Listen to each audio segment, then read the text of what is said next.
meurtre en Afrique du Sud, liberté conditionnelle accordée à Oscar Pistorius, l'ancien champion paralympique qui a tué sa compagne lors de la nuit de la Saint-Valentin en 2013. L'affaire avait secoué le monde entier.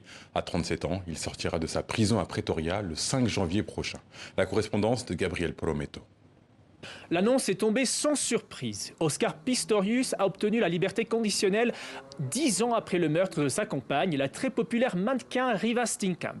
Le drame qui avait secoué toute l'Afrique s'est produit en 2013. La nuit de la Saint-Valentin, Oscar Pistorius ouvre le feu 4 fois sur la jeune femme lorsqu'il était derrière la porte de la salle de bain de leur domicile. Selon les mots d'Oscar Pistorius, il pensait qu'il s'agissait d'un cambrioleur. Alors pourquoi Oscar Pistorius va-t-il être libéré après 7 ans d'emprisonnement ? Parce que tout simplement, en Afrique du Sud, les prisonniers peuvent bénéficier d'une libération anticipée après avoir purgé la moitié de leur peine. La famille de la victime ne s'est pas opposée à cette décision, mais reste toujours sceptique sur les mots de regret de l'ancien champion paralympique. Je ne suis pas convaincu qu'Oscar ne se soit pas réhabilité. Une réhabilitation exige que quelqu'un s'engage honnêtement, avec toute la vérité sur son crime et de ses conséquences.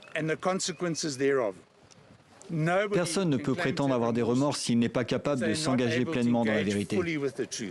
La mère de Reeva Steenkamp n'a pas souhaité être présente à l'audience aujourd'hui, tandis que le père de la victime est mort il y a 2 mois. L'ex-champion devra entamer un parcours progressif de réinsertion sociale. Il devra suivre une thérapie pour gérer ses colères et sur la sensibilisation des violences faites aux femmes et également effectuer des travaux d'intérêt général. Mais avant tout cela, sa première étape sera de s'installer à la maison de son oncle à Pretoria à sa sortie de prison en janvier. Car l'ancien athlète, déchu de ses sponsors, avait vendu sa villa pour pouvoir payer les frais d'avocat de ces procès longs et coûteux.